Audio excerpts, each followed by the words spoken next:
mais um programa Higino França e eu tenho uma pergunta para começar esse nosso programa. Quase 8 anos de governo ibanês, com mais alguns anos à frente também da secretaria no governo Roriz, e eu pergunto ao doutor José Humberto, com quem eu já quero agradecer o seu tempo, o que você me diz desse período de Palácio do Buriti?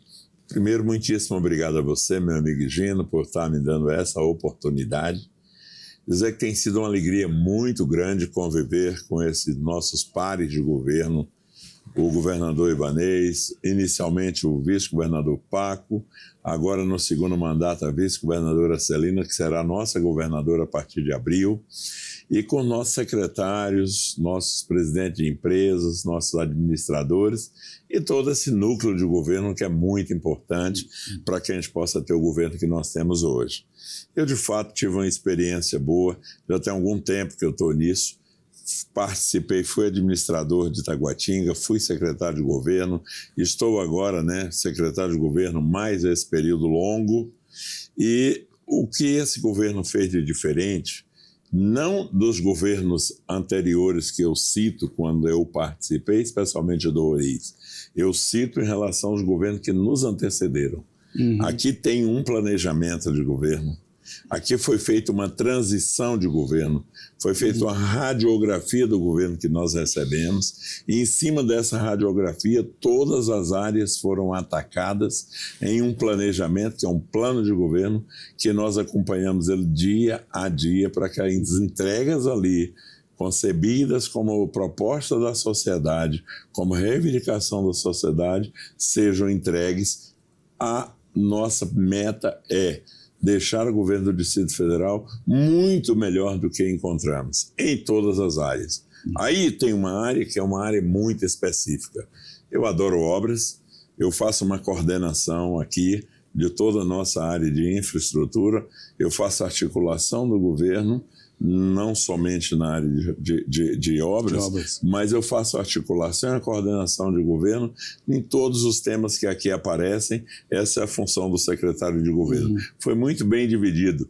O chefe da Casa Civil, nosso querido Gustavo Rocha, cuida da área legal, da relação com a Câmara Federal, com a Câmara do Distrito Federal, com os tribunais, com toda a área jurídica, que é fundamental, e eu cuido dessa parte da execução das políticas públicas do governo. Chamam-me de gerentão. Eu até não me incomodo com isso não, outros chamam de síndico, também não me incomoda, eu acho até bom. Então, quando você parte de um governo que tem um planejamento, que tem uma equipe comprometida, que tem o compromisso com a sociedade e está prestando conta durante esses anos todos, e a melhor notícia é a aprovação do governo ibanês, que a sociedade toda reconhece como um governo ótimo e bom, com quase 70%. Isso é fantástico, nos dá certeza que nós estamos trabalhando no caminho certo. Zé, você veio da iniciativa privada, onde o resultado tem que estar imediato, senão não dá lucro. Não é? Esse espírito trouxe esse seu gerentão aí para o governo. Não é? Isso te ajudou muito a você entender a relação custo-benefício, programa começo, meio e fim? Deus me permitiu que esse ano eu fizesse 70 anos de idade. Eu comecei a gerenciar loja de supermercado, eu tinha 20 anos de idade lá no Gama. Olha. Portanto, eu passei por todas as etapas, Todo mundo que me conhece sabe, desculpa até ter que dizer isso, sabe que a especialidade da gente que é supermercadista, como foi o meu caso, eu fui empacotador, repositor, encarregado de seção, subgerente, gerente, virei diretor da empresa, depois sócio, fui presidente da Associação Supermercado de Brasília, a brasileira, Associação Brasileira de Supermercado. Tudo isso é um conjunto de experiência que em qualquer cadeira que você senta, você traz ela para perto. Por quê? Porque, de fato, você tem toda a razão. Dizia sempre aos meus gerentes, o que o consumidor não comer hoje, não consumir hoje, ele não vai consumir em dobro amanhã. A mesma coisa em relação a resultado. Se você não usar os seus recursos que você tem disponível naquele dia para produzir o máximo que você puder, no dia você não vai produzir dobrado. Esse é um ponto fundamental da gestão. E nós trabalhamos com essa ideia. Ideia de quê? De conhecer o que as pessoas precisam, de planejar como você vai executar, de buscar os recursos necessários, usá-los da maneira correta, de fazer as entregas e depois de verificar se aquilo que você entregou estava do jeito que a população precisava. Claro. Para onde a gente se vira em Brasília tem uma obra, não é? Então essa placa aqui atrás, eu acho que diz muito desse governo, diz muito de você. Essa placa tem 3 coisas aqui aliás 4 coisas na minha sala que diz muito de mim. Primeiro, a fé em Deus, porque se você sair de casa cedo sem ter essa inspiração divina, você não chega a lugar nenhum, né? E o segundo, obras, que diz fé sem obras não é nada, não né? É nada, não se faz nada. Não, é importante que você realmente realize. Eu tenho essa característica de realizador e eu fico muito feliz em poder chegar aqui. O segundo, emblemático, é o nosso colete da rua. Você está, nossos presidentes de empresas, nossos secretários, nossos administradores em especial, eles vestem a camisa. Quando eu vou na rua, pego esse coletezinho, visto, e o povo fica muito satisfeito porque vê que a gente está na rua, né? E pelo que ele está de usado, meio surrado, é sinônimo que você anda na rua, não é? O terceiro, que é emblemático, é aquele garoto que está ali, olhando para uma cidade como uma selva de pedras, e eu faço desse garoto a minha pessoa. Eu olho para ele e penso nesse jovem de 13 anos que chegou em Brasília, e que eu nunca posso esquecer de onde eu vim e onde chegamos. E isso é muito importante. E o quarto é a liderança de um governador que te dá direcionamento, te dá autonomia, tem uma cobrança muito forte e tem o que é mais importante de tudo na vida, que é a honestidade de propósito. Muito bom. Que conjunto de ações que você conseguiu colocar numa única frase, num único parágrafo. E me diga uma coisa, a gente tem algumas coisas dentro do Distrito Federal que eu particularmente não entendo. E eu queria que você esclarecesse isso. Aquele centro administrativo de Taguatinga, o que vai ser feito dele? Eu, quando estava subindo aqui, eu encontrei com uma pessoa e eu disse que eu ia me avistar contigo e ele me pediu para que eu fizesse essa pergunta para você e você está vendo que eu estou fazendo a pergunta aí.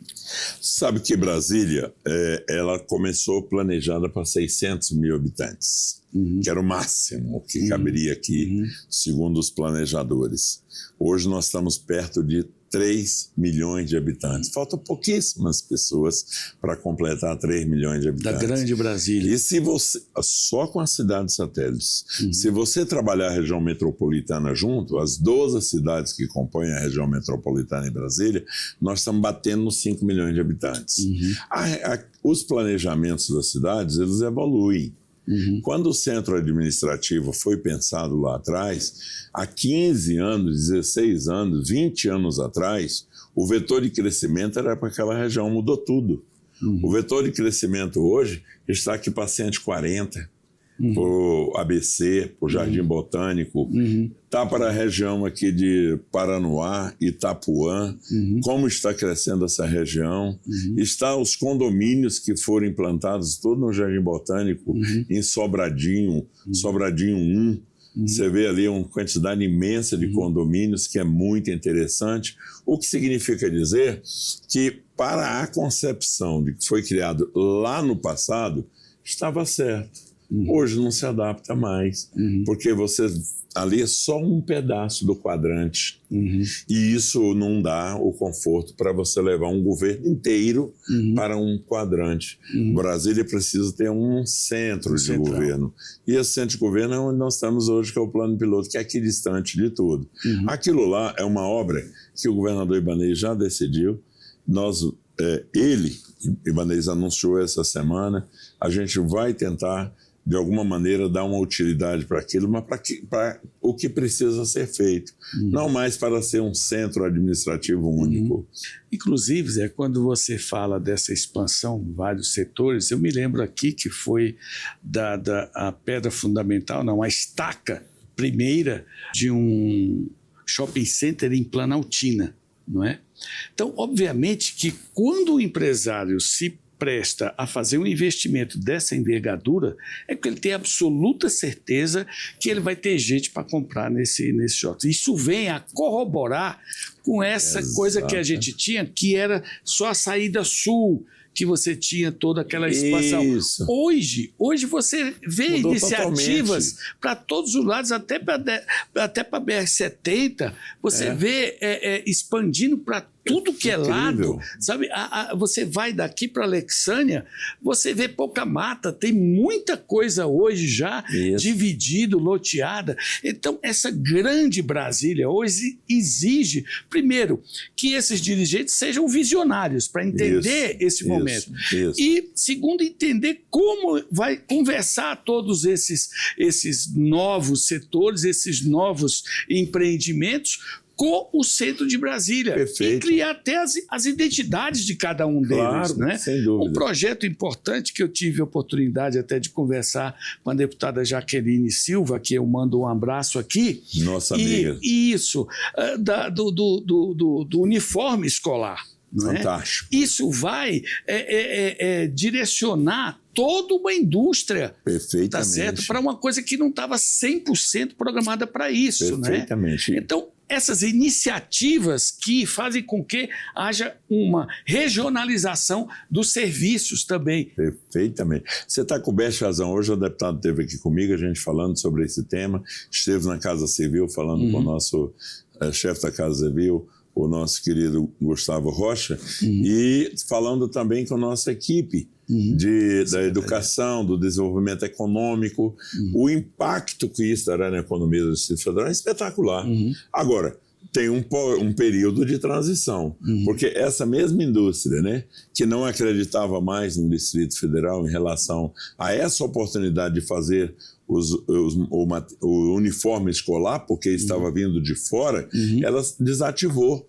Hoje ela precisa ser reestruturada, o Estado tem que dar condição para que o governo, né, para que ela faça isso e que, de fato, entregue aquele uniforme que cada um de nós queremos, que é o que cabe na gente. Exatamente. Né? Que caia na gente como a gente que quer que caia na gente. Então, isso é fundamental, um período, um passo muito bem dado pelo governador Ibanez. Claro que no primeiro momento, eu até chamo a atenção para quem está nos assistindo, que tudo que você faz e modifica a roda, né? Estava girando para um lado, você gira ela diferente, mas ela vai ter um processo de adaptação, mas o que vai importar é o bem melhor. Até porque você tem todo um processo produtivo, né? Você tem que comprar a malha adequada, você tem que se adequar aos modelos que estão sendo colocados e muito mais do que isso, criar toda essa mão de obra, qualificá-la para essa nova produção. Meu chefe, eu vou lhe pedir um minutinho e a você também, porque a gente vai fazer um pequeno break aqui, que já se passou a metade do programa e a gente nem conversou nada ainda. Daqui a pouco a gente volta.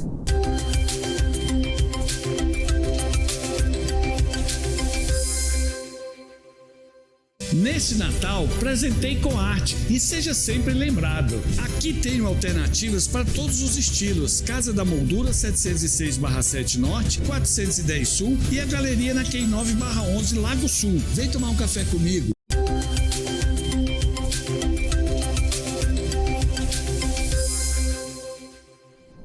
Estamos de volta aqui com o secretário José Humberto, secretário de Governo. E eu quero continuar a conversa perguntando para você o seguinte: Brasília cresce e se divide. No que se divide, vários loteamentos, vários assentamentos, vários centros urbanos se formam, desde os oficiais, como é o caso do Jockey Club, ao Jardim Botânico, e existem aqueles que já estavam aí há muito tempo. Então, essas regularizações, o que você podia dizer para a gente desses 8 anos aí quase de governo Ibanez Rocha? Dentro desse nosso quadradinho, que a gente ama tanto e cuida com tanto zelo e carinho, em torno de 40% da área desse quadradinho precisou ser replanejada. E replanejada 40%? Com o quê?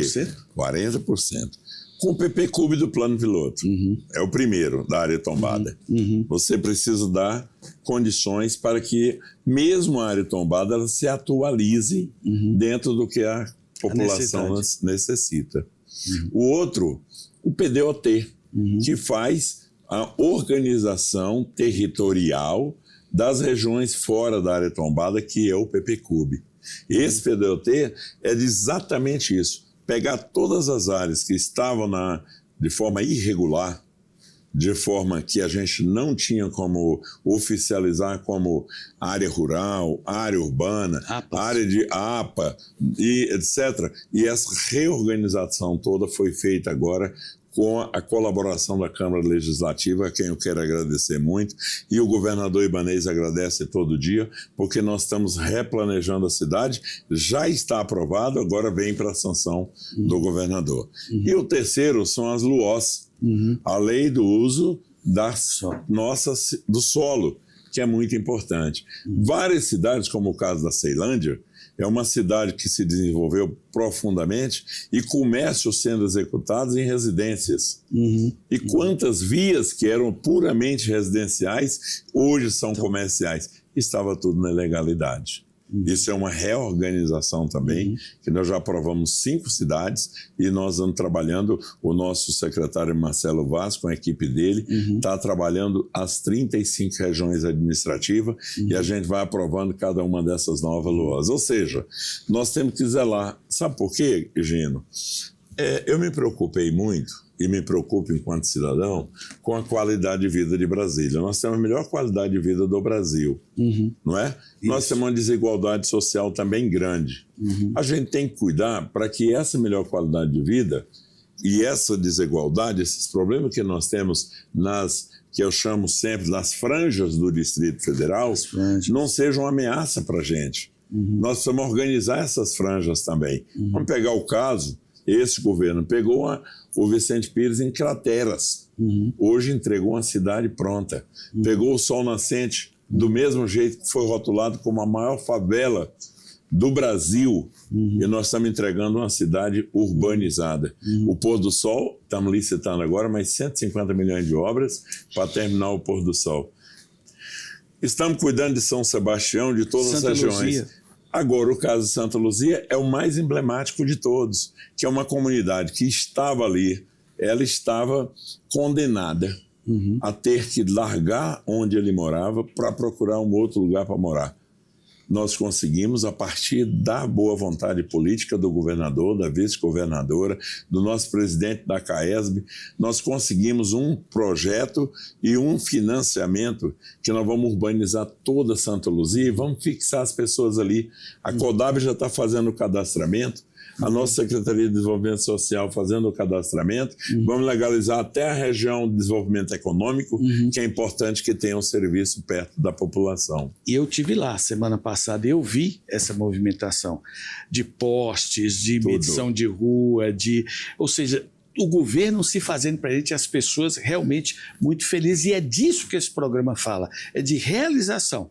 Ninguém faz política por fazer política, a gente cuida de políticas públicas, que esse governo, como o governo federal, como o governo, eles têm a responsabilidade de gerir os recursos que são colocados na mão dele. E aqui no Distrito Federal, uma das nossas principais ações enquanto programa Higino França é discutir essas políticas, que é o que nós estamos fazendo aqui agora com o secretário de governo, José Humberto. Então, Zé, continuando nessa linha de raciocínio aí, quando se fala numa reestruturação de uma área, não é? Ela exige equipamentos públicos que vão desde a delegacia, que vai o posto de saúde, o centro de saúde, que vai a escola, que vai a delegacia, que vai... Então, eu te pergunto, nesse mapeamento, quais são os próximos passos que a gente vai ter, por exemplo, para o Jockey Club? Muito interessante você dizer isso. Quando nós chegamos aqui no governo, os novos núcleos habitacionais não exigia a legislação não exigia o componente equipamento público na edificação do novo setor habitacional. O governador Ibanez decretou: todo e qualquer novo setor habitacional tem que vir junto com a infraestrutura, não só a física, mas especialmente a necessidade da população, que é os serviços públicos. Creche, escola, batalhão da polícia, delegacia. Precisamos de restaurantes comunitários, os nossos CRAS e CREAS, tudo isso tem que estar à disposição da comunidade, porque ele tem que chegar e poder falar, né, ser atendido ali onde ele mora. E isso foi maravilhoso, porque o caso do Jockey, que você acabou de dizer, é um caso emblemático. Ali é um projeto lindíssimo, lindíssimo, é uma edificação um pouco mais verticalizada, numa região central de Brasília, que vai atender a classe média, que é muito importante dizer isso, com uma qualidade extraordinária e com todos os equipamentos públicos previstos. Mas eu quero chamar a atenção para o caso do Itapuã Park. Pronto. O Itapuã Park, mais de 12 mil pessoas, 12 mil habitações, que vai dar em torno de 40 mil pessoas que vão morar ali. Nós estamos entregando escola, estamos entregando creche, toda a estrutura que nós temos, terminal rodoviário, nós estamos entregando para a pessoa que vai morar ali ter condições de acessar o serviço público dessa maneira. Isso é uma evolução muito interessante. E digo mais, não ficou para trás, uma coisa que é importante, nós estamos falando de fé e obras, não ficou para trás, por exemplo, a previsão dos lotes para a igreja, que é importante, porque uma comunidade, ela precisa congregar em algum lugar, em torno da fé que ela professa. Então, isso também é muito importante. E tudo isso parte, Egino, eu fico muito feliz nessa entrevista para você, porque eu sou um gestor e a minha especialidade é planejamento. Eu gosto de ver as coisas iniciar, como você disse, gosto de ver as coisas serem executadas e gosto de ver o resultado da execução que foi feita e como você fez isso, em que prazo, por quanto, né? E como você devolveu à sociedade aquilo que a sociedade pagou de imposto. Isso é fundamental. 38 creches novas já foram entregues. Mais de 15 escolas novas já foram entregues. Nós entregamos 6 UPAs no primeiro governo, 7 UPAs, estamos entregando mais 7. Estamos construindo 4 hospitais, tudo isso.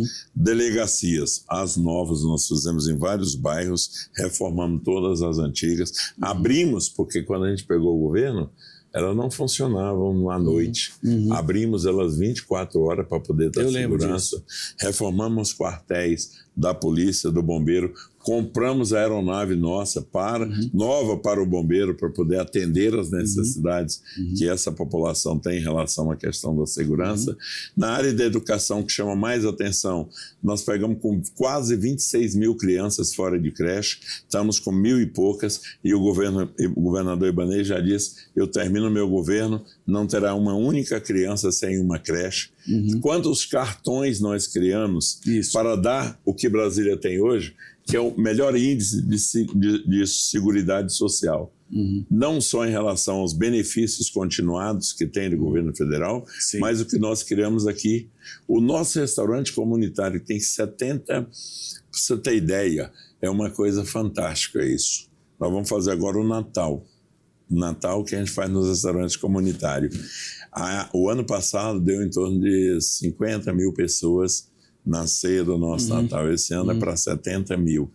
E o restaurante comunitário era cobrado R$3 só para uma refeição. Hoje você tem café da manhã, o almoço, a janta, por R$2. R$1 para o almoço, 50 centavos para cada um dos outros. Isso é um benefício social espetacular. É uma distribuição de renda efetiva. E distribuída em muitos pontos, Exatamente. que faz com que os braços, os tentáculos do Estado cheguem a muitas... Isso é para desmistificar a ideia que o governo Ibanez é um governo de obras. Não, ele é de obras físicas e de obras sociais. Ele está atendendo a população. Por isso que a gente fala aqui, a gente cuida aqui das cidades e das pessoas. E das pessoas, isso é muito importante. No setor saúde, a gente vê muitos números e muito na imprensa falando de forma negativa do governo. E eu estou aqui diante do senhor exatamente para que o senhor diga o positivo desses números, desse setor, que às vezes não é entendido como sendo o porquê das questões. Você pontua, pinça algumas situações e toma isso como a manchete de uma página, não é? Perfeito. É interessante a gente que já teve a oportunidade de visitar outros países, dizer que o Brasil tem o SUS, que é um único no mundo, em que o cidadão, seja ele qual for, tem uma assistência de saúde universalizada. Isso é extraordinário. Saúde, quanto melhor, mais. Quanto melhor, mais demanda. E quando você não tem, e não é o caso nosso, nós não estamos aqui murados. O Distrito Federal não tem muros. Nós trabalhamos o Distrito Federal para, como eu já disse, em torno de 3 milhões de pessoas. Mas nós temos aqui o Piauí, o Maranhão, Minas Gerais, Bahia, todo mundo ao redor da gente, além do entorno. E o que você vê, o fluxo dessas prefeituras, de todo mundo, vindo para cima do nosso sistema de saúde. E quanto mais você melhora, mais gente vem. Uma das coisas interessantes, a pesquisa que a gente fez, a pessoa tem dificuldade de acessar. Isso é verdade. Mas quando ele está lá dentro, ele fica muito feliz. Porque os profissionais são de qualidade, atendem as pessoas. Nós temos hospitais aqui referência. Isso é muito importante. Agora, nós precisamos fazer o quê? Eu vou até fazer um desenho aqui rapidinho. Desculpa, está sendo um pouco didático, mas a saúde é um funil. É uma porta de entrada aqui, na Boca Grande. Daqui vem para UBS, da UBS vem para as UPAs, da UPA vem para os hospitais gerais e aqui vem para os especializados. Se você não tiver essa estrutura muito bem desenhada, você vai realmente complicar e esse funil não vai funcionar. Nós não damos conta de fazer tudo isso sozinho. Acabamos de fazer agora um convênio com os hospitais particulares, com o objetivo de que nos ajudar nas filas de cirurgia, nos atendimentos que nós não temos condição de fazer de imediato, mas nós criamos aqui o plano de saúde do servidor. Quantas mil pessoas foram tiradas do sistema? Além disso, a infraestrutura. Além da gente ter convocado médicos, que não é fácil você complementar todo o seu quadro, que a maior parte dos médicos hoje, em função de Brasília ter se tornado um centro de referência na saúde particular, muitos médicos preferem a área particular. Né? Outros dividem a sua carga de trabalho. Isso é uma coisa que a gente tem dificuldade, mas nós estamos esforçando, contratando o máximo de médicos, fazendo a contratação de enfermeiros, de auxiliar de enfermagem, de toda a equipe, para que a gente dê uma saúde cada vez melhor. Porque nós queremos que essa saúde de Brasília seja referência nacional. E a gente vai trabalhar nesse sentido, e o governador Ibanez começou. E com certeza a governadora Celina vai dar continuidade nesse projeto. Você veja que como o nosso tempo esgotou e a conversa ainda tinha muita coisa para acontecer. Então eu quero agradecer profundamente o seu tempo, Zé Humberto, que eu conheço de longas datas, desde a época do Planaltão, e queria que você deixasse uma mensagem rápida aí de final de ano para os nossos espectadores. O nosso tempo está esgotado, mas eu não podia deixar de dar essa oportunidade a você. Eu acho que Brasília é a capital da esperança. Acho, não tenho certeza. Eu sou um dos beneficiários dessa possibilidade de mudar de vida em Brasília. E tenho no Juscelino Kubitschek um dos redentores humanos que nós tivemos, que foi quem criou essa capital. Na minha cabeça, a esperança é algo que não pode morrer nunca. Então, o que eu quero desejar é que todos tenham um belíssimo ano novo, um Natal cheio de paz, saúde, com suas famílias, e continuemos esperançosos, porque com a força do trabalho, com a nossa inteligência, com a capacidade de realizar, nós podemos ter tempos melhores. E com essas palavras nós encerramos o programa Higino França e encerramos um ciclo de programa Higino França na TV Brasília. Continuamos sim nas mídias sociais, no Instagram, no YouTube, no TikTok e aonde mais, Dimitri? Spotify. No Spotify. e vamos continuar trazendo até você informações que são úteis para todos nós. Muito obrigado.